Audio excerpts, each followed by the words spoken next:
Il y a quelques années de cela, je prenais la parole dans les bus en partant au travail pour parler du développement personnel. Donc le développement personnel, ça consiste tout simplement à travailler sur son corps, son âme et son esprit. Mais tout ce que je recevais en ce moment-là, lorsque je prenais la parole dans les bus, c'était uniquement des moqueries. Très cher partenaire, bonjour.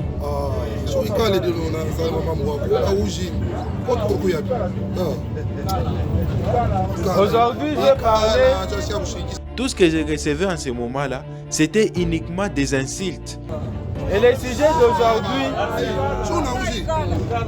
c'est pour savoir comment arrêter de s'inquiéter tout le temps. Tout ce que je recevais en ce moment-là, c'était uniquement des bâtons dans les roues. Jusqu'à ce qu'un jour, l'inattendu arriva. Mesdames et messieurs, il est quelle heure? L'heure de la transformation. Il est quelle heure? L'heure de la transformation. Alors, bien avant que je puisse continuer, je vais me présenter. Je m'appelle Axel Bin, je suis coach et formateur en développement personnel, un créateur de contenu sur les réseaux sociaux, notamment dans la niche du développement personnel. Je fais souvent des micro-trottoirs, des interviews et j'organise aussi des conférences. Pourquoi? Parce que moi, je suis convaincu que pour avoir une meilleure vie, il faut être une meilleure personne. Et pour être une meilleure personne, il faut travailler sur son développement personnel.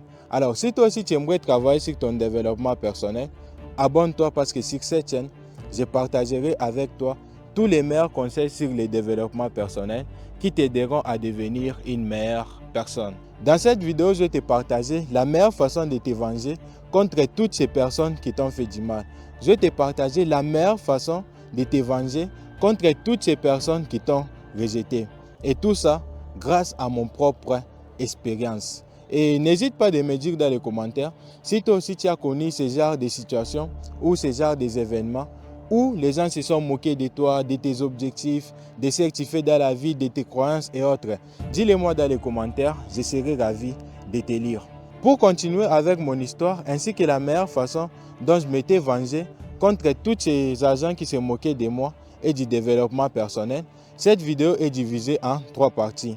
Dans la première partie de cette vidéo, je vais te parler de pourquoi est-ce que je prenais la parole dans les bus. Qu'est-ce qui m'a poussé à prendre la parole dans les bus. Dans la deuxième partie de cette vidéo, je vais te parler de pourquoi est-ce que les agents de cette compagnie-là se moquaient de moi et du développement personnel. Et dans la troisième partie de cette vidéo, je vais te partager maintenant 3 conseils sur la meilleure façon de te venger, sur la meilleure façon de préparer une revanche positive. Alors, sans plus tarder, c'est parti. Alors, pourquoi est-ce que je prenais la parole dans les bus? Ce qui me poussait à prendre la parole dans les bus, c'était un désir ardent d'aider les travailleurs à s'améliorer personnellement. Lorsque je prenais la parole dans les bus, j'enseignais aux travailleurs de travailler beaucoup plus sur eux-mêmes plutôt que sur leur travail. Lorsque je prenais la parole dans les bus, j'enseignais aux travailleurs comment ne pas s'inquiéter du lendemain. Lorsque je prenais la parole dans les bus, j'enseignais aux travailleurs de mettre de l'amour au-dessus de tout ce qu'ils vont faire dans leur vie. J'ai raconté des histoires, j'ai donné des leçons de vie et j'ai raconté même mes propres expériences. Et tout ça, juste pour les aider à s'améliorer personnellement. Et ce qu'il faut savoir, c'est que lorsque vous prenez la parole dans un bus ou dans un endroit public, il y a 3 catégories de personnes. Premièrement, il y a ceux qui sont contre votre message et ils ne vont pas vous écouter. Deuxièmement, il y a ceux qui sont pour votre message et ils vont vous écouter. Et troisièmement, il y a ceux qui sont neutres. Donc ceux-là, ils vont s'abstenir de faire un jugement sur votre message. Et malgré tout ça, j'évoluais comme ça jusqu'à ce qu'un jour, j'avais raconté l'histoire du mensonge et de la vérité. Pour te récapituler cette histoire, c'était un jour, le mensonge a dit à la vérité, partons prendre un bain. Pourquoi? Parce que de l'eau du puits est très propre. Et là, la vérité teste de l'eau et s'est rendu compte que non, de l'eau du puits était très propre. Et là, il se déshabille, il saute dans l'eau et il commence à se laver. À un moment donné, le mensonge saute de l'eau et prend les vêtements de la vérité, puis s'enfuit avec. Et lorsque la vérité est sortie de l'eau pour partir suivre ses vêtements, eh bien, les gens regardaient la vérité avec mépris. Les gens se moquaient de la vérité. Et en regardant tout ça, la vérité était retournée au puits pour cacher sa honte. Et depuis ces jours-là, les mensonges circulent le monde entier tout en étant habillés du vêtement de la vérité. Lorsque j'avais raconté cette histoire, déjà ils ont commencé à se moquer de moi. Quelle est la vérité que toi tu vas nous dire aujourd'hui? Qu'est-ce que toi tu vas nous enseigner que nous on ne connaît pas? Et ces jours-là, la façon dont ils se moquaient de moi était sortie de l'ordinaire parce que c'était pour la première fois qu'ils criaient maintenant de partout. Ils criaient, ils se moquaient de moi, ils se moquaient de mon âge et tout ça. Ils disaient tout ce qu'ils voulaient sur moi. Et ces jours-là, j'étais découragé, j'étais abattu, j'avais mal parce qu'ils se moquaient de moi. Et là, j'avais décidé de faire une pause. J'avais décidé d'arrêter et de ne plus prendre la parole dans les bus. Et vu que c'était ma passion, j'avais fait un mois de silence sans pour autant prendre la parole dans les bus. Et après avoir fait un mois de silence, j'avais décidé enfin de retourner et de continuer à enseigner. Et après avoir fait ces un mois-là de silence, je me lève de nouveau dans les bus. Je salue juste les travailleurs, très chers partenaires, bonjour. Et là, les moqueries commencent encore. Ils commencent encore à se moquer de moi. Pourquoi est-ce que tu es rentré? N'est-ce pas, tu avais déjà arrêté de prendre la parole? Pourquoi?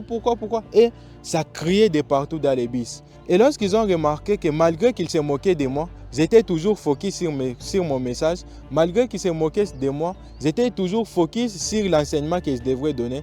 Et là, les autres posaient même la question pour savoir si j'étais ivre et autres. Mais malgré tout ça, ça criait de partout. Et d'ailleurs, je peux te faire écouter cet enregistrement. Très chers partenaires, bonjour.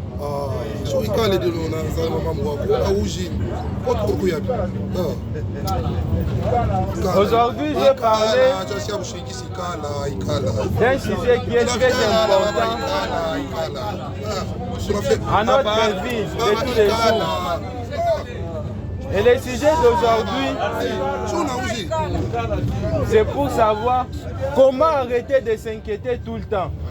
Alors, les jours suivants, lorsqu'ils ont remarqué que dans les bus, il y avait beaucoup de bruit, ils ont décidé d'organiser des élections. Ils ont décidé de faire des votes. Et là, on devrait savoir ceux qui aimeraient que je puisse continuer à prendre la parole dans les bus et ceux qui aimeraient que je puisse arrêter de prendre la parole dans les bus. Et lorsqu'on a juste posé la question aux travailleurs qui se trouvaient dans les bus, levez la main si vous aimeriez que ces messieurs puissent continuer à prendre la parole dans les bus. Et là, vous n'allez pas imaginer ce qui s'était passé. 80% des agents dans les bus avaient levé la main pour que je ne puisse plus commencer à prendre la parole. Et là, vu que 80% des gens étaient contre ce que je faisais, vu que 80% des gens étaient contre mon message, celui qui avait organisé les votes me regarde et me dit 80% des personnes sont contre ce que tu fais, donc ne prends plus la parole dans les bus. Et là, j'ai été rejeté. Alors, dans la deuxième partie de cette vidéo, je vais te dire maintenant pourquoi est-ce que les agents de cette compagnie-là se moquaient de moi ainsi que du développement personnel. Alors, j'ai trouvé 3 raisons qui faisaient à ce que ces personnes-là, ces agents-là, puissent se moquer de moi. La première raison qui faisait à ce qu'ils puissent se moquer de moi ainsi que du développement personnel, c'était parce que le développement personnel, les messages que j'étais en train de leur transmettre, leur poussaient de sortir de leur zone de confort. Les messages que j'étais en train de leur transmettre les poussaient à se remettre en question. Et lorsqu'une personne est très confortable dans ce qu'il fait, lorsqu'une personne est dans sa zone de confort et que toi tu aimerais lui dire des choses pour qu'il puisse sortir de sa zone de confort, eh bien il va se moquer de toi et il va te détester. La deuxième raison qui faisait à ce qu'il puisse se moquer de moi, c'était parce que il voulait que je puisse avoir des preuves. Il voulait que je puisse déjà réussir ma vie avec tout ce que j'étais en train de partager. Il voulait que je puisse avoir beaucoup de voitures, beaucoup de maisons, beaucoup de biens matériels pour que je puisse commencer maintenant à leur enseigner. Et vu qu'en ce moment-là, je n'avais pas forcément toutes ces choses-là, et c'était ça l'une des raisons qui faisait à ce qu'ils puissent se moquer de moi. Et la troisième raison qui faisait à ce qu'ils puissent se moquer de moi et du développement personnel, c'était parce que actuellement, c'est beaucoup plus facile de parler de carrière, de politique, de la musique, du sport, beaucoup de choses. Mais lorsque vous commencez à parler du développement personnel, de la motivation, de la confiance en soi, eh bien, on va se moquer de vous et de votre message. Lorsque tu vas commencer à travailler sur tes objectifs, lorsque tu vas commencer à travailler sur tes projets, les gens vont te combattre. Les gens vont se moquer de toi. Ils vont te critiquer. Et malgré tout ça, tu auras le choix. Soit tu décides de te venger par la colère, soit tu décides de te venger par l'excellence.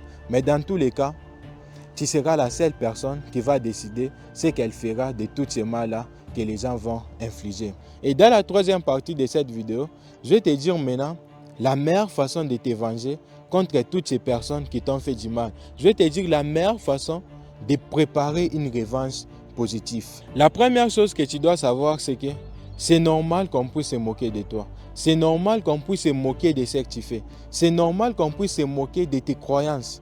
C'est pourquoi moi aussi aujourd'hui, je vais affirmer que tant que ce que tu fais ne dérange personne, alors tu ne fais rien de grand.